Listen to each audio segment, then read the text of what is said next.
मित्रांनो, शालिनी भक्तिसागरमध्ये तुमचे मनपूर्वक स्वागत आहे। तर मित्रांनो, आपले बरेच काही शिव महापुराण ऐकले गेले आहे। तर आता आपले शिव महापुराण थोडेच राहिलेले आहेत। ज्यांनी ज्यांनी शिव महापुराण व्हिडिओ कथा श्रवण केल्या त्यांनी महाशिवरात्रीच्या दिवशी म्हणजे 10 मार्चला तुम्ही शिवजीला भोग तुम्ही समर्पित करू शकता। उद्यापनाची तिथी तुम्ही त्या दिवशी करू शकता, कारण आपले उद्यापन तिथी शिवरात्रीच्या महाशिवरात्रीच्या दिवशी आपण पारण म्हणतो। तर पारण्याच्या दिवशीच आपले योग संयोगने त्या दिवशी समाप्ती येत आहे। तर सर्वांनी त्या दिवशी शिवजीला नैवेद्य भोग बाटी आणि गंगाफळची भाजी काही गोडधोड चुरमा तुम्ही बनवू शकता, कारण आपण खूप भाग्यवान आहोत की आपल्या महाशिवरात्रीच्या दिवशी समाप्ती येणार आहे आणि दुसऱ्या दिवशी पारण मुहूर्त येत आहे। आपले अवभाग्य की ज्यांनी ज्यांनी शिव महापुराण ऐकले त्यांनी नक्की शिवजीला नैवेद्याचा भोग लावा। याच्याने आपल्याला संपूर्ण 24,000 मंत्रांचं आपल्याला श्रवण केल्याची पुण्यफळाची प्राप्ती होईल आणि आपण खूप भाग्यवान आहोत की आपल्याला एवढं शिव महापुराण श्रवण करायला मिळालं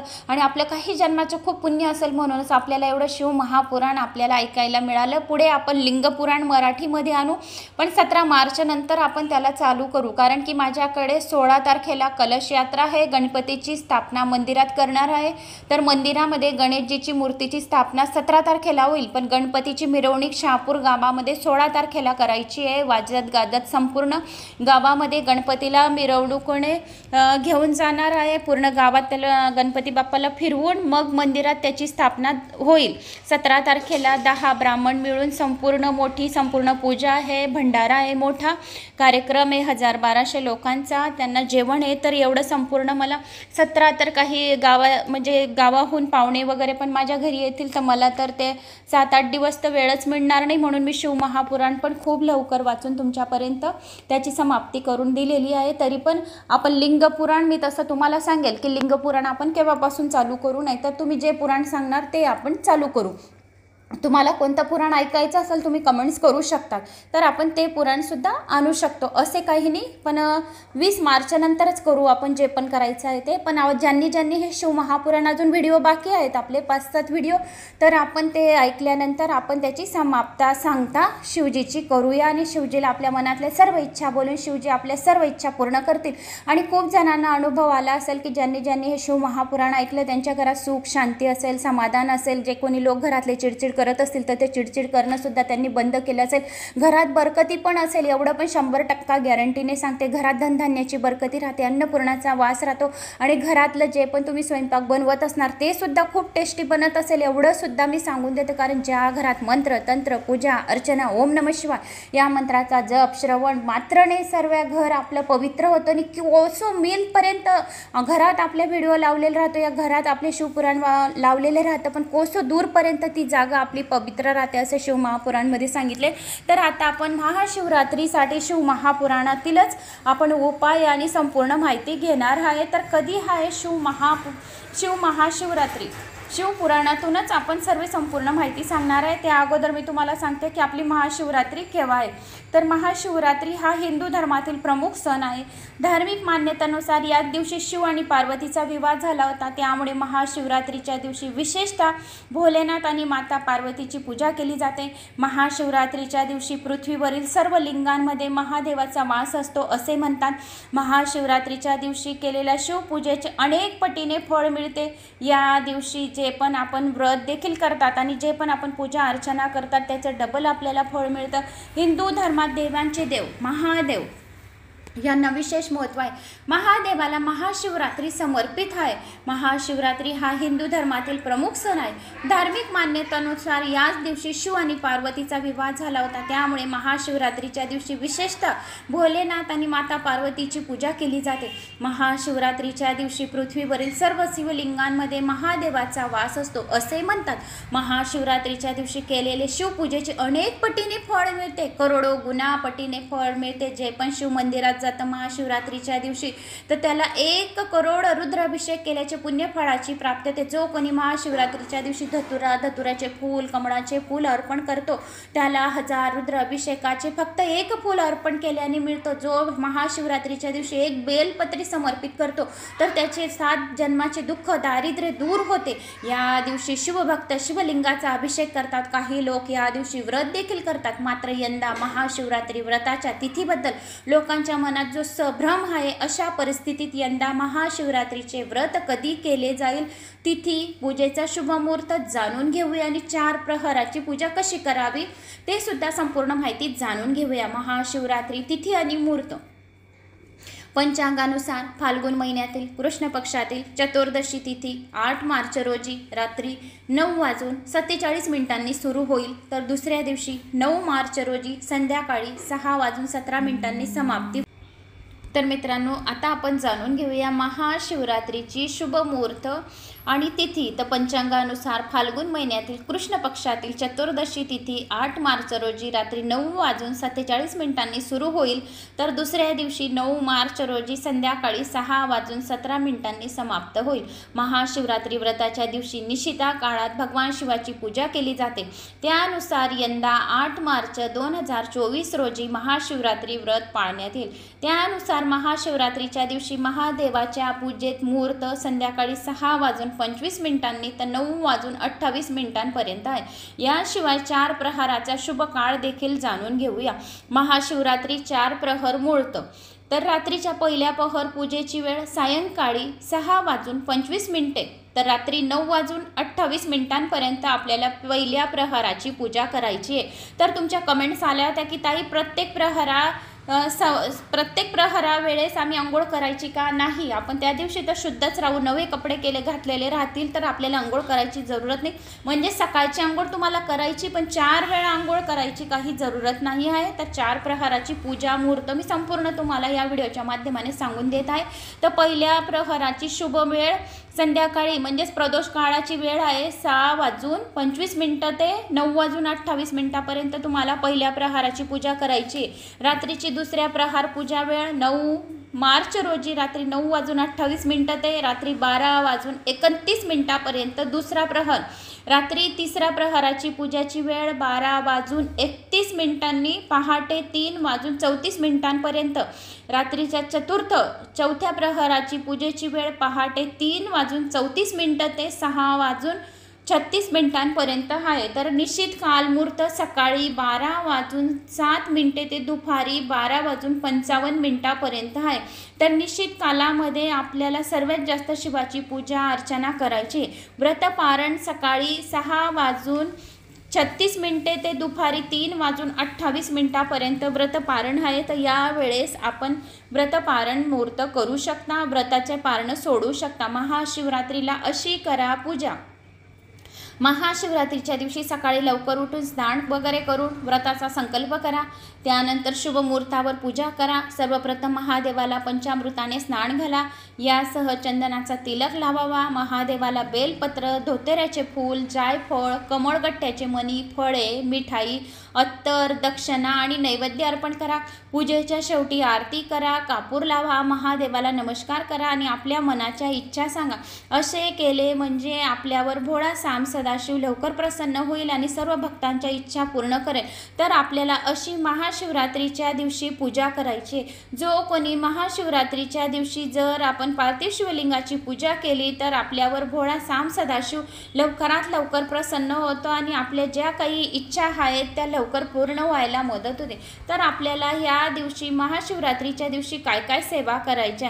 तर महाशिवरात्रीच्या दिवशी आपण शिवलीला अमृताचा 11वा अध्याय ऐकायचा आहे. प्रदोष काळाच्या व्रतकथा पण ऐकली तरी पण चालेल आणि त्या दिवशी शिवचालिसाचं पठण करायचं आहे, शिवअष्टकचं पठण करायचं आहे. त्याशिवाय अजून आपण 12 ज्योतिर्लिंगांचे पठण करायचे. तर असे जर केले आपण संपूर्ण सेवा, तर आपल्यावर शिव खूप प्रसन्न होतील. तर आपल्याला महाशिवरात्रीच्या दिवशी अशी पूजा करायची. महाशिवरात्रीच्या दिवशी सकाळी लवकर उठून संपूर्ण घर स्वच्छ करून स्वच्छ कपडे परिधान करायचे आहेत आणि पूजा करताना पाट किंवा कापडी आसन घेऊन बसावे. सर्वप्रथम शिवलिंगावर दही, तूप, मध, साखर, पाण्याने अभिषेक करावा. नंतर शिवाला वस्त्र घालावी. त्यानंतर शिवाला जानबे घालावे. यानंतर चंदन भस्म लावून फुलांचा हार घालावा. त्यानंतर अक्षता, बेलपत्री, धोतोरा, पांढरी फुलं अर्पित अर्पित करावी, फळांचा नैवेद्य द्यावा, अगरबत्तीने ओवाळावे आणि मग नंतर आपण नैवेद्यासाठी केलेले पदार्थ आपण अर्पण करावे. शिवलीला अमृत किंवा शिवकथा, शिवस्तुती वाचून घ्यावे. ओम नमः शिवाय या मंत्राचा जप 1000 वेळा करावा. मृत्युंजय मंत्राचा जप करावा. भगवान शंकराची आरती करावी. माता पार्वती, गणेशजी आणि भगवान शंकराची आराधना करून आपल्या चुकांसाठी भगवान शंकराची क्षमा मागावी. साष्टांग नमस्कार करून आपल्या सर्व मनोकामना पूर्ण व्हाव्या आपल्याला यासाठी प्रार्थना करावी. अशा प्रकारे महाशिवरात्रीला या सोप्या पद्धतीने पूजन केले म्हणजे भगवान शंकर तुमच्या आणि माझ्या मनातील सर्व इच्छा पूर्ण करतील, तसेच तुमच्यावरील संकटे सुद्धा दूर होतील. तर महाशिवरात्रीच्या दिवशी जागरणाचे फायदे काय आहेत, तर शिव महापुराणातीलच हे जागरणाचे फायदे मी तुम्हाला सांगत आहे. महाशिवरात्रीचे दिवस रात्री खूप खास असते. या दिवसांची शिवभक्त अगदी आतुरतेने वाट पाहत असतात. महाशिवरात्रीच्या रात्री झोपू नये, तरीही रात्र भगवान शंकर आणि पार्वतीचे ध्यान करावे, जी एक वेगळ्या प्रकारची शक्ती प्रदान करते. म्हणून ही रात्र भगवान शंकराच्या उपासनेसाठी अतिशय शुभ अशी मानली जाते. या रात्री ध्यानस्थ मुद्रेत बसून मंत्रोच्चार करावा. यामुळे केवळ धार्मिक मार्गावर चालणाऱ्याचे नाहीच तर इतर लोकांना याचा फायदा होतो. असे समजले जाते की शिवरात्रीच्या रात्री जागरण करून भगवान शंकराची पूजा आणि ध्यान केल्यामुळे आपल्या मनातील प्रत्येक इच्छा पूर्ण होते. महाशिवरात्रीच्या दिवशी काय करावे, महाशिवरात्रीच्या दिवशी भगवान शंकराला बेलपत्र खूप आवडतं, तर त्यामुळे 3 पानाचे बेलपत्र भगवान शंकराला अर्पण करावे. भगवान शंकराला भांग खूप प्रिय आहे, म्हणून या दिवशी दुधात भांग मिसळून शिवलिंगाला अर्पण करून नंतर तो प्रसाद म्हणून वाटावा. महाशिवरात्रीच्या दिवशी सकाळ, दुपार, संध्याकाळ आणि रात्री अशा 4 प्रहरी रुद्राष्टकाचे पठण करावे. तसेच ओम नमः शिवाय या मंत्राचा सुद्धा जप करावा. 12 ज्योतिर्लिंगांचे स्मरण अर्चन करावे, त्यामुळे भगवान शंकराचा आशीर्वाद प्राप्त होतो. या दिवशी 6 मुखी रुद्राक्ष धारण केल्यामुळे भक्तांच्या धन आणि आरोग्य संबंधीच्या समस्या दूर होतात. या दिवशी 5 मुखी रुद्राक्ष सुद्धा आपण धारण करू शकता. या दिवशी 5 मुखी रुद्राक्ष शिवलिंगाला अर्पण करून आपण लवकरात लवकर आपल्या इच्छा बोलू शकता आणि आपले दुःख दारिद्र्य दूर करू शकता. महाशिवरात्रीच्या दिवशी मृत्युंजय मंत्राचा 1001 वेळा जप केल्याने सगळे रोग, दुःख आणि संकटांपासून मुक्ती मिळते. महाशिवरात्रीच्या दिवशी मिठापासून 11 शिवलिंगे बनवून 11 वेळा अभिषेक करावा आणि मूला संदर्भातल्या सगळ्या समस्या दूर होतात. पिठापासून 11 शिवलिंग बनवावे आणि 11 शिवलिंगांचे रुद्र अभिषेक करावे. दूध, पाणी, मध, दही यांचा अभिषेक भगवान शंकराला करावा. भगवान शंकर आणि माता पार्वतीचा विवाह या दिवशी झाला असल्यामुळे त्यांच्या लग्नाचे चित्र पूजागृह ठेवून त्यांची रोज पूजा केल्याने वैवाहिक नात्यात येणारे अडचणी दूर होतात आणि वैवाहिक जीवन खूप सुख समृद्धीचे राहते. शिवाला बेल कसा व्हावा, बेलाचे पान भगवान शंकराला अतिशय आवडीचे आहे. बेलपत्र वाहताना पानाचा देठ पेंडीकडे आणि बेलाचा पुढचा भाग आपल्याकडे, तसेच तो पूर्णपणे उपडी करून व्हावा. भगवान शंकराला बेल वाहताना ताजा मिळाला नाही तर शिळा सुद्धा वाहू शकता. एक बेल तुम्ही 11 दिवस सुद्धा वाहू शकता. भगवान शंकराला वाहला जाणारा बेल हा सोमवार या दिवशी काढू नये. बेलपत्र अर्पण करताना काय करावे, महाशिवरात्रीच्या दिवशी शिवलिंगावर बेल अर्पण करताना त्या बेलाला 3 पाने असल्याची खात्री करूनच ते शिवलिंगावर अर्पण करावे. बेलाचे पान हे 3 पेक्षा कमी किंवा 3 पेक्षा जास्त असू नये. बेलपत्र अर्पण करताना ते फाटलेले तसेच खराब झालेले असू नये. शिवपिंडीचे दर्शन घेताना काय करावे, शिवपिंडीतून बाहेर पडणारे तेज हे पूजा करणाऱ्याला तसेच दर्शन करणाऱ्याला सहन होणारे नसते, म्हणून शिवपिंडीचे दर्शन घेताना नंदीच्या दोन्ही शिंगातून घ्यावे असे शास्त्रात सांगितले आहे. नंदीच्या उजव्या अंगाला बसून किंवा उभे राहून उजव्या हाताची तर्जनी आणि अंगुठा नंदीच्या दोन्ही शिंगावर ठेवाव्या. दोन्ही शिंगे आणि त्यावर ठेवलेली आपली दोन्ही बोटे यांच्यामधील पोकळीतून शिवलिंगाचे दर्शन घ्यावे. शिवलिंगाला प्रदक्षिणा घालताना काय करावे, महाशिवरात्रीच्या पूजेनंतर शिवलिंगाला पूर्ण प्रदक्षिणा कधीच घालू नये. पुराणांमध्ये याच शिव महापुराणमध्ये सांगितल्याप्रमाणे शिवलिंगाची प्रदक्षिणा ही नेहमी अर्धवटच केली जाते. शिवलिंगाला अभिषेक करताना स्नानाचे पाणी, दूध तसेच त्यावर वाहिली गेलेली फुले आणि बिल्वपत्र या ज्या नालीने बाहेर सोडले जाते तिथपर्यंत प्रदक्षिणा करावी, ती नाली ओलांडून जाऊ नये. म्हणूनच शंकराला चंद्रकोर आकाराची प्रदक्षिणा घालावी, अर्धीच प्रदक्षिणा घालावी. शिवशंकराला प्रदक्षिणा खूप आवडते आणि नमस्कार पण खूप आवडतो. असे जर केले तर शिवशंभू आपल्या सर्व भक्तांच्या इच्छा लवकरात लवकर पूर्ण करतात. शिवलिंगावर अभिषेक करताना काय करावे? महाशिवरात्रीच्या दिवशी शिवलिंगाची पूजा करताना शंखाने अभिषेक करू नये. पुराण कथेनुसार भगवान शंकराने शंकासूर नावाच्या राक्षसाचा वध केला होता, म्हणून शिवलिंगावर अभिषेक करण्यासाठी शंखाचा वापर केला जात नाही. भगवान शंकराच्या पूजेमध्ये शंख ठेवणे हे निश्चित समजले जाते. रुद्र अभिषेक का करावा? महाशिवरात्रीच्या दिवशी संपूर्ण कुटुंबासह रुद्र अभिषेक केल्यामुळे जीवनामध्ये अपार यश मिळते, तसेच सुख समृद्धी नांदते आणि दुःखापासून मुक्ती होऊन सगळी संकटे दूर होतात. रुद्र अभिषेक करण्याचे फायदे. इच्छित फळ प्राप्त होण्यासाठी महाशिवरात्रीच्या दिवशी विधीपूर्वक रुद्राभिषेक केल्यामुळे रुद्राभिषेक करण्यासाठी ते शुभ समजले जाते.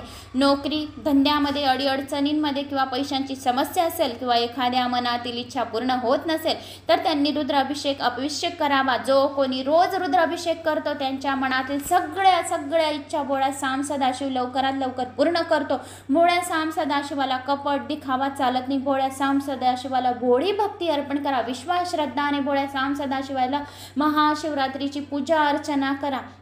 अशाने तुमची मनाला सुद्धा शांती भेटेल. शिवलिंगामध्ये वेगवेगळ्या प्रकारची ऊर्जा असते, ज्याचा परिणाम मनावर होऊन आपले मन शांत होते, तसेच मानसिक आजारापासून मुक्तता मिळते. नकारात्मकता तुमच्या घरामध्ये नकारात्मक ऊर्जा राहत असेल तर या दिवशी रुद्राभिषेक अवश्य करावा. घरात जर चिडचिड, कोणी भांडणं होत असेल, नवरा बायकोंचं जमत नसेल तर या दिवशी रुद्राभिषेक शिवलिंगाचा नक्की करावा. जर असे केले तर घरातील नकारात्मकता आणि भांडण, तंटे, पितृदोषापासून मुक्तता मिळेल. त्याचप्रमाणे येणारे सर्व संकटे सुद्धा दूर होतील. ग्रहदोष जर असेल तुमच्या घरात तर महाशिवरात्रीच्या दिवशी रुद्र अभिषेक केल्यामुळे ग्रहदोष दूर होतील. कुंडलीमध्ये कोणत्याही प्रकारचा ग्रहदोष असेल तर त्यापासून मुक्ती मिळवण्यासाठी महाशिवरात्रीच्या दिवशी रुद्र अभिषेक जरूर करा. शिवलिंगावर कोणत्या गोष्टी वाहू नयेत. भगवान शंकराच्या निराकारी प्रतीक म्हणून शिवलिंग पूजले जाते. तसेच हे शिवलिंग पुरुष असल्यामुळे हळद, कुंकू, सिंदूर, रंगोळी यासारखे वस्तू शिवलिंगाला अर्पण करू नये, कारण या वस्तू स्त्रीशी संबंधित आहे. शिवलिंगावर फुले अर्पण करू नये. तर महाशिवरात्रीला शिवलिंगाला फार महत्त्व आहे. भगवान शंकराच्या पूजेमध्ये तुळशीचे पान, केतकी, कणेर, कमळाची फुले अर्पण केली जात नाही. शिवपुराणानुसार या फुलांना निषिद्ध सांगितले गेले आहेत, म्हणूनच पूजा करताना या गोष्टी ठेवू नयेत. बेलपत्री, पांढरी फुले तसेच धतुरा यासारखी फुले शंकराला अर्पण करावी. महाशिवरात्री व्रताचे फायदे. भगवान शंकर आणि माता पार्वतीचा विवाहाचा सण म्हणून हा उत्सव साजरा केला जातो. या दिवशी भगवान शंकराची पूजा आणि आराधना केल्यामुळे आपल्या मनातील सगळ्या इच्छा पूर्ण होतात. विवाह झालेल्या महिलाला किंवा पुरुषला यांनी केलेल्या व्रतामुळे त्यांना संसारामध्ये सुख, सौभाग्य आणि सुखी वैवाहिक जीवनाचा आशीर्वाद प्राप्त करून घेण्यासाठी, तसेच अविवाहित लोकांनी व्रत उपास केल्यामुळे त्यांच्या मनातील सर्व इच्छा लवकरात लवकर पूर्ण होतात, असे या शिव महापुराणमध्ये सांगितले आहे. महाशिवरात्री का साजरी केली जाते? महाशिवरात्रीच्या दिवशी सृष्टीची निर्मिती झाली होती, त्यामुळे हा सण आपण मोठ्या उत्साहात साजरा करतो. शिव महापुराणात असेही सांगितले जाते की या दिवशी भगवान शंकर आणि माता पार्वतीचा विवाह झाला होता. या दिवशी आपण शंकराच्या पिंडीची पूजा अर्चना करून, आराधना करून ओम नमः शिवाय या मंत्राचा जप करून जो शिवलीला अमृताचा 11वा अध्याय, 13वा अध्याय, 6वा अध्याय, 5वा अध्याय असा ऐकतो, शंकराची महिमा सांगणारा, वाचणारा किंवा ऐकणारा किंवा ही पोथी जर वाचली जाते ना ऐकवतो, त्याला महाशिवरात्रीच्या दिवशी उपास केल्यामुळे आपल्या मनातील वाईट विचार नाहीसे होऊन सकारात्मक ऊर्जा, चांगले विचार निर्माण होतात, अशी शिवभक्तांची धारणा आहे. या दिवशी भगवान शंकराच्या केलेल्या पूजनामुळे, धारणेमुळे आपल्या मनातील सगळ्या इच्छा लवकरात लवकर पूर्ण होतात असेही सांगितले जाते. महाशिवरात्रीच्या विविध आस्था वेगवेगळ्या आहेत, ग्रंथामध्ये विचारात केलेल्या आहेत. असे म्हणतात की या दिवशी भगवान शंकराचे केवळ निराकार साकार रूप असते. भारतीय ग्रंथानुसार फाल्गुन महिन्याच्या कृष्ण पक्ष चतुर्थीदशीला मध्यरात्री भगवान शिव निराकारातून प्राकृत रूपात प्रकट झाले होते. या दिवशी श्रद्धेनुसार या दिवशी भगवान शिव आपल्या लिंग रूपात प्रकट झाले होते. काही हिंदू धर्मात मान्यतानुसार या दिवसापासून विश्वाची निर्मिती झाली असे मानले जाते. या दिवशी भगवान शिव करोडो सूर्यासारखे तेज असलेल्या लिंगाच्या रूपात प्रकट झाले होते. भारतीय मान्यतानुसार फाल्गुन महिन्याच्या कृष्ण पक्षातील चतुर्थीदशीला सूर्य आणि चंद्र जवळ राहतात. हा दिवस शीतल आणि चंद्र रौद्र शिवाच्या सूर्याची भेट मानला जातो. त्यामुळे ही चतुर्दशी महाशिवरात्री म्हणून साजरी केली जाते. महाशिवरात्री व्रत करताना घेण्याची काळजी. तर महाशिवरात्रीच्या दिवशी तुम्हाला कुठली काळजी घ्यायची, तर महाशिवरात्रीच्या दिवशी आपण कोणाची निंदा नासलती आपल्याला करायची नाही आहे. तर या दिवशी महाशिवरात्रीच्या दिवशी आपण जर कोणाची चुगली चाळी जर केली तर आपल्याला कुठल्याही महाशिवरात्रीच्या व्रताची संपूर्ण आपल्याला पुण्यफळाची प्राप्ती होणार नाही. तर महाशिवरात्रीची पहिली कथा ज्यावेळी आता आपण महाशिवपुराणातीलच व्रतकथा ऐकणार आहोत. महाशिवरात्री व्रतकथा पहिली. ज्यावेळी समुद्रमंथन झाले त्यावेळी सृष्टीशी निगडीत सगळ्या महत्त्वाच्या गोष्टी निर्मिती झाल्या. त्याचवेळी या समुद्रमंथनातून हलाहल विष देखील बाहेर आले. या विषामध्ये ब्रह्मांडाला नष्ट करण्याची ताकद होती आणि विषाला नष्ट करण्याची ताकद फक्त भगवान शंकरामध्येच होती. त्यामुळे भगवान शंकरांनी हलाहल विष स्वतः प्राशन करून ब्रह्मांडाला वाचवलं. पण विष प्राशन केल्यामुळे भगवान शंकराचा कंठ निळा झाला, म्हणून त्यांना नीळकंठ असेही म्हणतात. या मिश्रणामुळे त्यांच्या संपूर्ण देहाचा दाह होत होता, आग होत होती. तर वैद्यांनी त्यांना संपूर्ण रात्र जागवण्याचा उपाय सांगितला. तसेच सर्व देवांनी भगवान शंकरांना बरे वाटायला हवे म्हणून त्या रात्री गायन नित्याची व्यवस्था केली. संपूर्ण अंगाच्या होणाऱ्या दाहामुळे भगवान शंकरांनी सुद्धा या दिवशी नित्य केले होते. त्यामुळे त्यांना बरे वाटले व त्यांनी सर्वांना आशीर्वाद दिला की या सगळ्या गोष्टीमुळे सृष्टी वाचली होती. म्हणून हा दिवस महाशिवरात्रीचाच म्हणजे शिवाची महान रात्र म्हणून साजरा केला जाईल. म्हणून महाशिवरात्रीच्या रात्री भजन, महारुद्र अभिषेक आणि गायन, शिव महात्म्य वाचून रात्र जागवली जाते. महाशिवरात्रीची दुसरी कथा. शिवपुराणामध्ये दुसरी एक कथा अशीही सांगितली जाते की एक शिकारी जंगलामध्ये शिकार शोधण्याकरता झाडावर जाऊन बसला होता. संपूर्ण दिवस गेला परंतु त्याला काही शिकार मिळाली नाही. संध्याकाळी हरणांचा एक कळप तेथे एका तलावामध्ये पाणी पिण्याकरता आला होता. हे बघून त्या शिकाऱ्याला खूप आनंद झाला. तो शिकारी बाण सोडणार तेवढ्यात त्यातील एक हरिण पुढे येऊन त्या शिकाऱ्याला म्हणाली की हे शिकाऱ्या, तू बाण सोडणार आणि आमची शिकार करणार हे अटळ आहे, परंतु मी तुला एक विनंती करतो की मला माझ्या कुटुंबाला एकदा भेटून येऊ दे, माझी कर्तव्य मला पार पाडू येऊ दे. हरणाने त्याला तसे वचन दिले. त्यामुळे शिकाऱ्याने त्यांची ही विनंती मान्य केली. तेथूनच दूरवर मंदिरातील घंटांचे आवाज येत होते. ओम नमः शिवाय या मंत्राचा जयघोष कानावर येत होता. शिकारी ज्या झाडावर बसला होता ते झाड बेलाचे होते. रिकामा वेळ म्हणून एक एक पान तो त्या झाडाखाली टाकत होता आणि त्या झाडाखाली असलेल्या शिवपिंडीवरती बेलाची पाने पडत होती. न कळत का होईना परंतु त्या शिकाऱ्याच्या हातून शिवलिंगाची पूजा घडत होती. हरणाने दिलेल्या वचनानुसार ते पुन्हा आले आणि शिकाऱ्याला म्हणू लागले की आता मला मार, माझे कुटुंब प्रमुख असल्याचे कर्तव्य पार पाडून आले आहे. तेव्हा पाठोपाठ असलेल्या हरडीने ते म्हटले की ह्या शिकारी त्यांना नको मारू, मला मार, ते जेणेकरून माझे पतिधर्माचे कर्तव्य मला पार पाडायचे. त्याच्या पाठोपाठ आलेल्या हरणाच्या पिलांनी पुढे येऊन त्या शिकाऱ्याला विनंती केली की आईला आणि बाबांना मारू नकोस, आम्हाला मार, जेणेकरून आम्हाला आमचे पुत्रधर्म कर्तव्याचे पार पडू देईल. सगळे ऐकून शिकाऱ्याच्या मनात विचार आला की हे प्राणीसुद्धा आपापल्या कर्तव्याला चुकत नाही तर मी माझा मानव धर्म का सोडून देऊ. याने सर्वांना जीवनदान दिले. भगवान शंकर हे सर्व पाहत होते. यामुळे हरणांवर आणि शिकाऱ्यावर ते प्रसन्न झाले. त्यांनी त्या सर्वांना कृपा आशीर्वाद दिला. हरडीला मृग नक्षत्र व शिकाऱ्याला व्याघ्र नक्षत्र म्हणून आकाशामध्ये नेहमी करता स्थान दिले. हा प्रसंग ज्या दिवशी घडला तो दिवस म्हणजे महाशिवरात्रीचा रात्रीचाच होता. एकदा पार्वतीने भगवान शंकरांना विचारले की असे कोणते श्रेष्ठ तसेच सरळ व्रत पूजन आहे ज्यामुळे मृत्यू लोकातील प्राण्यांना तुमची कृपा प्राप्त होईल. त्यावर उत्तर देताना भगवान शंकर माता पार्वतीला शिवरात्रीची व्रतकथा सांगू लागले. ती अशी आहे. तिसरी कथा महाशिवरात्रीची. एका गावामध्ये एक शिकारी राहत होता. मुक्या प्राण्याची हत्या करून तो आपल्या कुटुंबाचे पालनपोषण करत होता. तसेच तो सावकाराकडून घेतलेल्या कर्जाचा कर्जदारी होता. वेळेवर कर्ज न फेडल्यामुळे संताप होऊन शेवटी सावकाराने त्या शिकाऱ्याला कैदी बनवले। तो दिवस होता महाशिवरात्र। शिकारी ध्यानमग्न होऊन भगवान शंकराच्या धार्मिक गोष्टी ऐकत होता। त्याने शिवरात्रीची कथा ऐकली होती। संध्याकाळी सावकाराने त्याला जवळ बोलवून कर्ज फेडण्याविषयी विचारले। शिकारी दुसऱ्या दिवशी सर्व कर्ज फेडतो असे वचन देऊन कैदेतून सुटला। दररोज प्रमाणे तो शिकारीसाठी जंगलात निघाला, पण दिवसभर कैदेत राहिल्यामुळे उपाशी राहून तहान भुकेने व्याकुळ झाला होता। शिकार करण्यासाठी तो एका तलावाच्या काठाच्या झाडावर मचाण बांधू लागला। ते झाड होते बेलाचे। बेलाच्या वृक्षाच्या खाली बेलपत्रांनी झाकलेले शिवलिंग होते।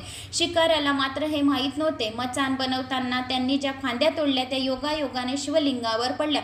अशा प्रकारे दिवसभर उपाशी असलेल्या शिकाऱ्याचे व्रत आणि पूजा पूर्ण झाली। रात्रीची प्रहरी एक गर्भिणी हरिण तलावावर पाणी पिण्यासाठी आली होती। बघून शिकारी खूप आनंद झाला। त्याने तिच्यावर नेम साधलाच होता। तितक्यात ती हरिण म्हणाली, मी गर्भिणी आहे, तू एकच वेळी 2 जीवाची हत्या करू नकोस, हे योग्य नाही। मी माझ्या पिलाला जन्म देऊन लवकरच तुझ्या समोर येऊन तेव्हा तू मला मार, असे तिने वचन दिले। तिच्या या विनंतीने शिकाऱ्याने धनुष बाजूला ठेवले आणि हरिण तेथून निघून गेली। थोड्या वेळाने आणखी एक हरणी तेथे पाणी पिण्यासाठी आली होती। यावेळी शिकाऱ्याला आनंद झाला। त्याने तिच्यावर नेम साधला। हे बघून त्या हरणीने त्याला सांगितले की हे शिकारी, मी एक कामातूर विरहिणी आहे, आपल्या प्रिय व्यक्तीच्या शोधात आहे। मी आपल्या पतीला भेटून लवकरच तुझ्या जवळ येईन। तिच्या या विनंतीने शिकाऱ्याला तिलाही जाऊ दिले। 2 वेळा शिकार हातून गेल्यामुळे तो दुःखी होता। तेवढ्यातच तिसरी हरिण आपल्या पिल्यासोबत तेथून निघाली।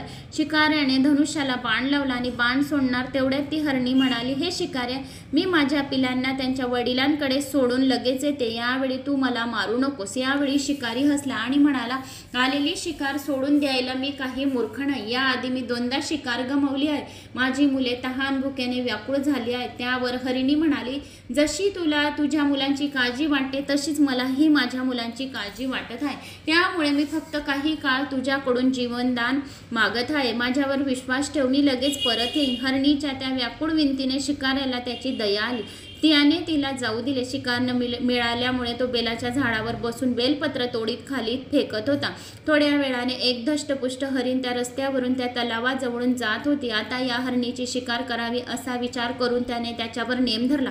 ते हरिण दीनवाण्या स्वरात म्हणाले, हे शिकाऱ्या, जर तू माझ्या आधी 3 हरणी मारल्या असशील तर मला मारण्यातही वेळ घालवू नकोस। त्यांच्या वियोगात मला दुःख सहन करावे लागणार नाही। मी त्यांचा पती आहे आणि जर तू त्यांना जीवनदान दिले असेल तर मला काही क्षणासाठी जीवनदान देण्याची कृपा कर। मी त्यांना भेटून तुझ्या समोर हजर होईन। हरणाचे बोलणे ऐकून शिकाऱ्याच्या डोळ्यासमोर संपूर्ण रात्रीच्या घटना समोर आल्या। त्यांनी ही सर्व घटना हरणाला ऐकवली।